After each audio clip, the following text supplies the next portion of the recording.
Bonjour et bienvenue sur la mécanique universelle. Alors aujourd'hui, nous sommes le 10 juin 2022 et je continue ma lecture des religions selon Hervé Rousseau, à que sais-je. Voilà, et donc c'est en lien avec mon site, la mécanique universelle.net.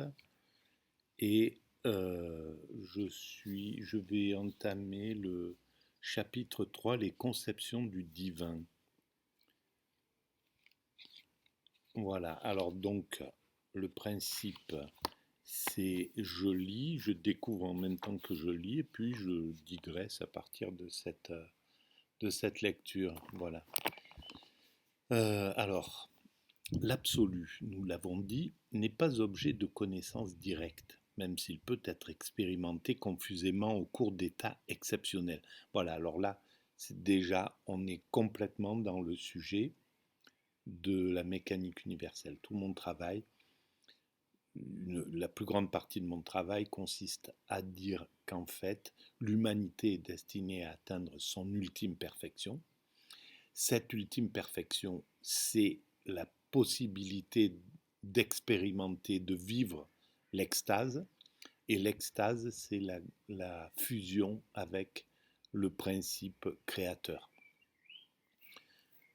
Voilà. Et donc, l'humanité évolue progressivement vers cet état subliminal, euh, pas que, ou disons, l'organisation sociale évolue vers sa perfection, l'organisation technique évolue vers sa perfection, l'organisation euh, universelle va vers sa perfection. C'est un cheminement qui mettra certainement encore sans doute des siècles, au rythme où on voit l'évolution se dérouler, et on ne peut pas accélérer l'évolution de l'humanité. En réalité, elle a un, il y a une sorte de principe global d'évolution. Il faut que l'homme donc développe sa technologie, là maintenant nous sommes dans une quête de développement durable, écologique. Nous mettons les premiers pas dans ce type d'évolution et nous allons vers cette perfection écologique, c'est clair. Et voilà, donc il faut le temps que se déroule cette évolution. Voilà, dans 100 ans, il n'y aura plus de véhicules aux énergies fossiles, ça sera fini. Le chauffage, enfin voilà, tout ce qui aujourd'hui consomme euh, des, consomme des choses de la terre. Je vais bloquer un peu ces vitres un peu cassées derrière moi, c'est pas très joli. Voilà, bon bref, bien que c'est c'est pas forcément plus joli ce qui est proposé. En tout cas, alors l'évolution technique prend du temps. Voilà, par exemple, là, il faudra encore une centaine d'années, peut-être davantage, pour atteindre un- une organisation de la société techniquement irréprochable, on va dire, qui n'impactera plus du tout la nature, plus du tout les autres animaux, plus du tout, voilà, avec un respect absolu de cette planète qui est une pure merveille, en fait, hein, qui est un Éden, si on arrive à vraiment et on arrivera forcément à, voilà, forcément, enfin bon, bref, avec, évidemment, euh, il y a toujours un paramétrage qui appartient au divin et qui ne nous appartient pas à nous de savoir si on doit réussir ou échouer. Euh, voilà, je pense que c'est au-dessus de nous ce, cette faculté de comprendre, d'être sûr, d'apporter des certitudes. Bon, bref. Alors, cette évolution technique prend du temps.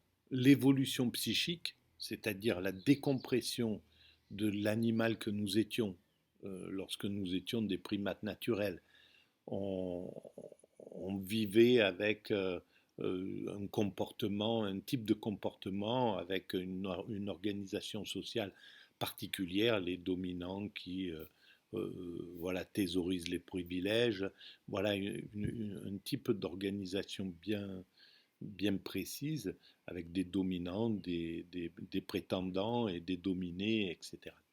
Et on retrouve plus ou moins ce schéma, mais euh, contesté euh, dans l'humanité, dans le monde de la culture. Dans le monde de la nature, il y a une organisation, des règles de vie. Ces règles ont évolué en règles de la culture.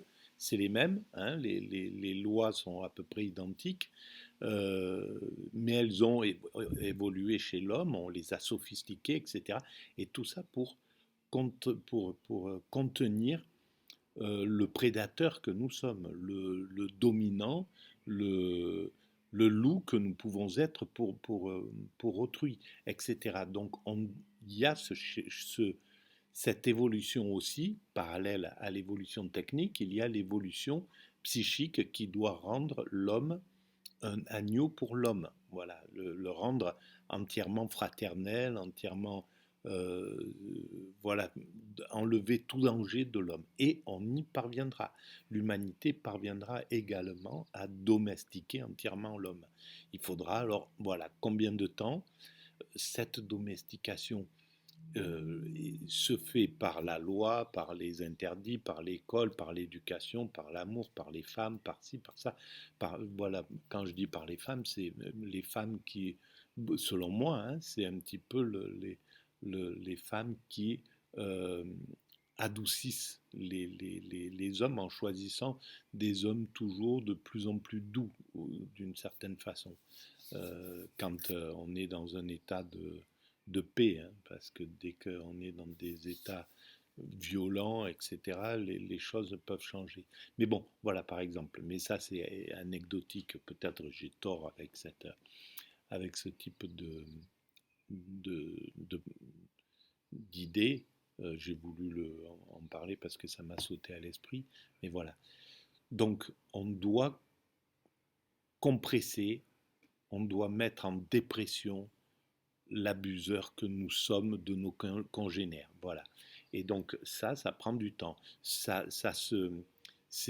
tout un ensemble qui parvient à faire évoluer ça. D'autre part, il faut que l'organisation sociale évolue vers l'universalité.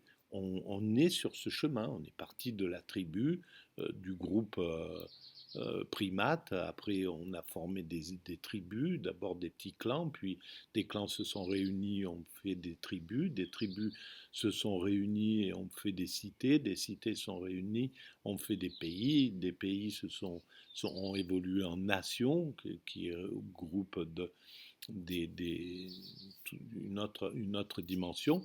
Nous sommes dans la période du concert des nations, c'est-à-dire des plusieurs nations qui se regroupent au sein d'un continent, l'Europe, l'Afrique, l'Amérique latine, l'Amérique, l'Océanie, l'Asie. Voilà, tout d'un côté il y a l'ASEAN, le, voilà, pareil en Afrique, c'est l'OUA, etc. On est en train de monter d'un palier. Et après ce palier, peut-être ce palier sera dépassé pour aller directement à l'universel. Mais notre chemin est vers l'universel. C'est l'universel qui est visé intuitivement par l'humanité. Parce qu'en fait, ce chemin, il est tout à fait intuitif. On n'est pas conscient de ce qu'on réalise, pas complètement conscient de ce qu'on réalise. Et la mécanique universelle est son, son but, c'est de rendre conscient ce cheminement en réalité. Et c'est pourquoi on le fait de façon un peu chaotique.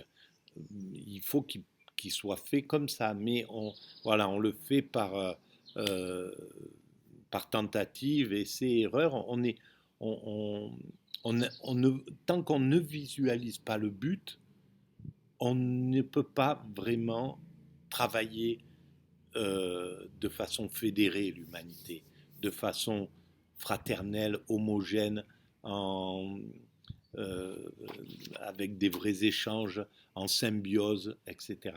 La symbiose, c'est aussi un but.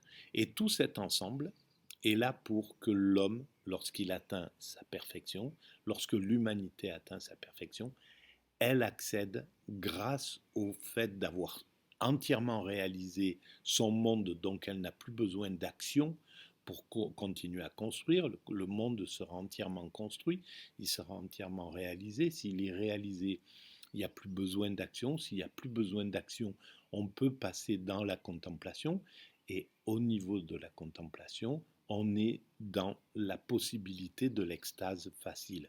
On n'a plus besoin de se projeter dans l'avenir, on n'a plus les affres de notre passé qui font que on est, on a des pathologies, on a tous des pathologies, on a un poids du passé qui est posé sur nous, qui nous influence, voilà. Alors quand l'humanité aura atteint son état de perfection, elle aura aussi atteint son état de perfection psychologique.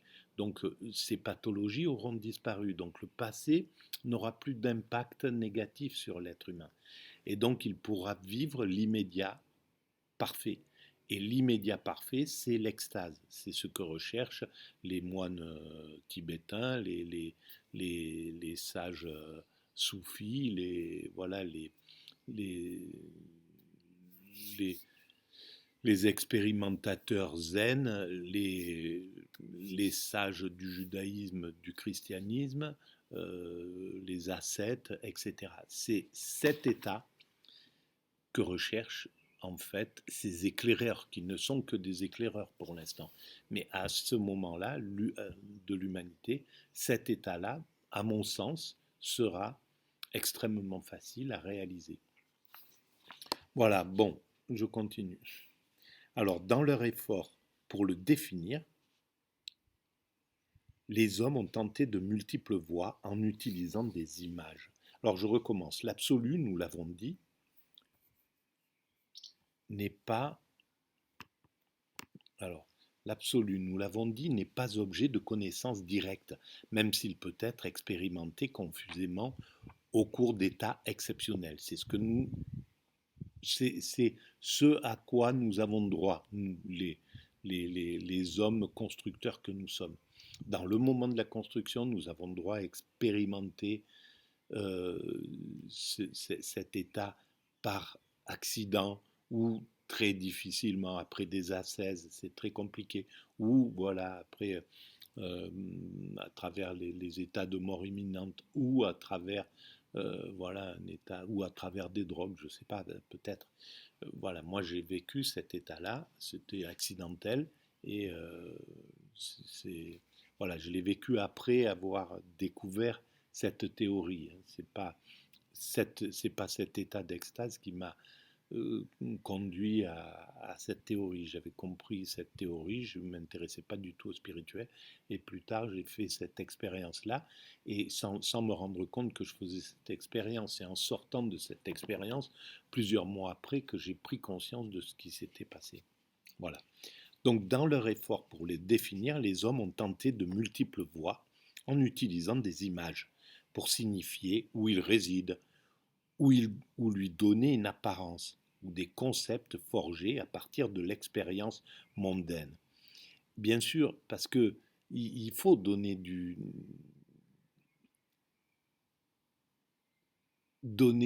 une image.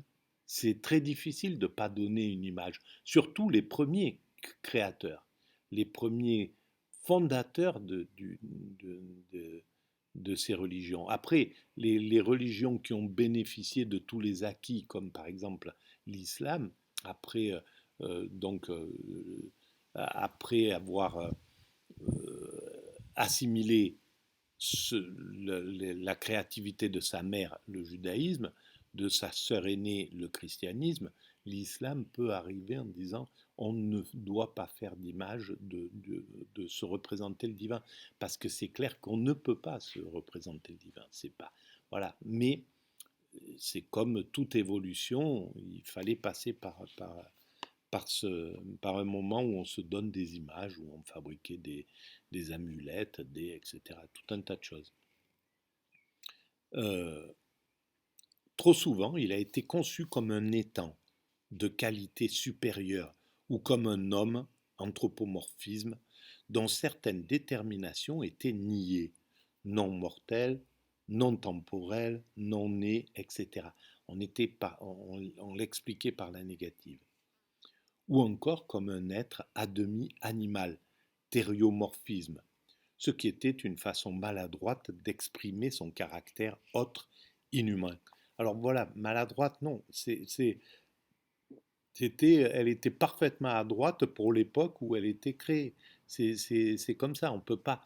Il faut en finir le, avec l'idée qu'il y a eu des moments où l'homme était maladroit, où il était... Non, il était parfaitement adroit, mais à un moment de sa vie. C'est comme si on dit d'un enfant de 3 ans qu'il est maladroit. Non, il est en apprentissage d'adresse, voilà, et il est parfaitement adroit pour un homme, pour son âge. Voilà. Donc l'humanité est toujours parfaite au présent, tout en étant perfectible. L'homme est toujours parfait au présent, l'être humain est toujours parfait au présent, tout en étant perfectible. Un enfant de 3 ans, il est parfait au présent, tout en étant perfectible, et il va se perfectionner tout au long de son évolution. L'homme ne pouvait faire autrement qu'utiliser ses outils intellectuels habituels pour parler de l'absolu. Aussi, les historiens doivent-ils être très prudents dans leur appréciation de ces langages qui paraissent si peu adéquats. Que signifiaient pour la conscience religieuse les figurations archaïques ou antiques? Il est difficile de faire le partage entre la croyance naïve et le symbolisme le plus raffiné. Nous ne devons pas confondre le signifiant, souvent grossier, et le signifié, dont le sens peut être profond. Nous avons déjà remarqué que s'il existe effectivement une croyance à une force universelle et impersonnelle, du type du mana, totalement indéterminée, Lévi-Strauss traduit cette idée par truc machin, elle ne se manifeste qu'en liaison avec des êtres déterminés et définis.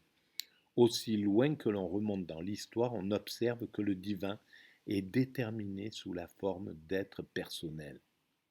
L'homme a toujours donné forme au sacré, ce qui se manifeste dans une hiérophanie, dans une cratophanie. C'est une divinité déterminée, même si elle n'est pas immédiatement identifiable. Comment s'exprimer ces déterminations, c'est ce que nous allons voir en passant en revue les principales conceptions du divin. Voilà, donc après on passe à la conception de l'être suprême. Euh, c'est en Afrique, je pense. Ça sera le lieu d'une nouvelle vidéo. En réalité, je vous renvoie à la mécanique universelle où je ne sais plus dans quel chapitre, mais j'essaie de, de voir aussi l'évolution de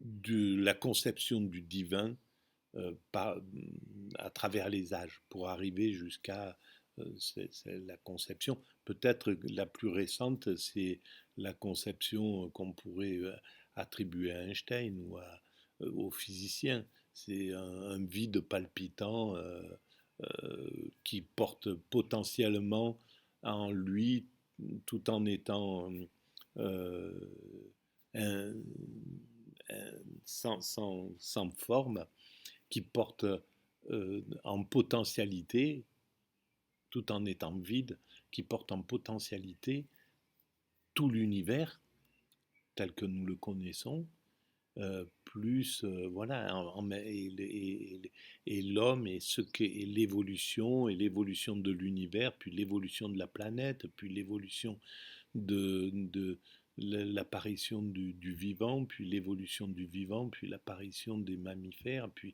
l'évolution des mammifères, puis l'apparition des primates, puis l'évolution des primates, et l'homme, et etc. Donc, il y a tout ce type d'évolution, et c'est la même chose avec le spirituel. Dans le spirituel, euh, eh ben, on a commencé par une spiritualité euh, qui était à la hauteur des premiers hommes, qui commençaient à se poser des questions. Quand le cerveau a commencé à acquérir une certaine conscience, une conscience, qu'il a pu prendre conscience de son environnement, de sa condition de mortel, de sa différence avec les autres espèces, de sa capacité à communiquer, à transmettre des messages et à les garder en mémoire, etc., eh ben, il a commencé euh, très vite à penser à, à quelque chose qui était un principe créateur. C'est légitime d'une certaine façon. Et le principe spirituel, on n'est pas encore rentré en relation avec les autres espèces, les animales. Mais bientôt, on comprendra, dans quelques siècles, peut-être même avant, on comprendra le langage des animaux, on arrivera à communiquer avec les autres primates.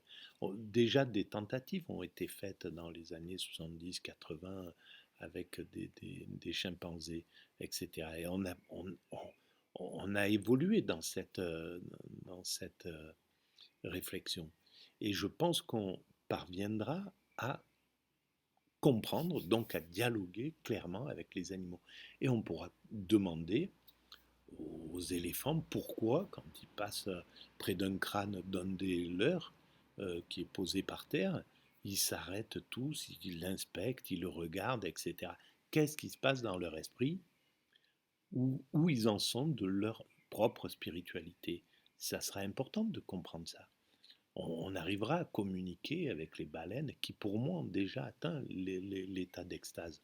Ce que nous cherchons à atteindre d'une façon, à travers notre évolution, les baleines, en grossissant, en arrêtant des systèmes de compétition féroces pour la domination, etc., en maîtrisant entièrement leur écosystème, en n'ayant plus de prédateurs, à part les hommes, mais ils sont très récents en fait, ou très peu de prédateurs, elles ont atteint une sorte de sérénité, la sérénité d'un sage. Pour moi, c'est comme ça. Et donc, on arrivera à communiquer avec ces animaux-là, et on saura où ils en sont au niveau de leur réflexion sur le divin, peut-être. Peut-être, hein, bien sûr, il faut toujours mettre voilà, pour moi, c'est des certitudes, mais c'est les certitudes du penseur. C'est pas, voilà, il faut garder votre esprit critique, c'est important, etc. Mais bon, voilà, l'idée est là. Donc, je continuerai le premier sous-chapitre, la conception de l'être suprême. Voilà, je le commence juste à peine. Pour autant que l'on soit en mesure de préciser les formes les plus anciennes de la religion, il semble que l'on puisse considérer, à la suite des travaux de A. Lang, W. Schmidt, R. Petazzoni, que les sociétés primitives admettaient l'existence d'un être suprême, qu'il s'agisse d'un être suprême céleste, chez les peuples au stade de la cueillette et de la chasse, privilégiant la hiérophanie céleste, ou d'un être suprême tellurique du type de la déesse mère ou de la terre mère chez les peuples, chez les premiers agriculteurs privilégiant la hiérophanie de la fécondité terrestre. Voilà. Alors, qu'ils en sont au stade, c'est pas. Oui, ils sont. C'est pas une question. Ils étaient là. Ils étaient au maximum de ce qu'ils devaient être. Et c'est valable pour tout le système. Et d'ailleurs, si l'humanité aujourd'hui, nous sommes nous avons, nous sommes constitués de quasiment toute notre histoire. Il y a des peuples qui fonctionnent, il y a des groupes qui fonctionnent comme les premiers groupes humains, en Amazonie peut-être, etc. On a des êtres humains qui ont préservé le, le système tribal, etc., etc. Et tout ça, c'est une pure merveille, parce que sans eux, on ne pourrait pas comprendre si on avait tous évolué au même degré, à l'époque des premiers sociologues, des premiers ethnologues, des Lévi-Strauss, etc., eh ben, on n'aurait eu que des Lévi-Strauss à analyser. Donc, on n'aurait pas pu comprendre notre histoire. Donc, il fallait qu'il y ait cette distinction. C'est presque comme des résistants qui ont maintenu le feu sacré, voilà, pour l'humanité. Donc on ne peut que remercier ces êtres humains voilà, peut-être que dans 100, 200 ans, l'humanité se sera entièrement fédérée, n'aura plus besoin de cela. Mais c'est quelque chose de très intéressant quand même. Voilà, ça donne du crédit à, à, à, un- à quelque chose de déterminé, à, une, à, une, à un principe créateur conscient de ce qu'il fait, et hyper intelligent d'une certaine manière, qui organise le monde d'une manière parfaite, au fond, si on y réfléchit. Parce que voilà, ça c'est vraiment quelque chose de grandiose pour l'humanité. Voilà. Donc je vous remercie pour cette écoute. À très bientôt.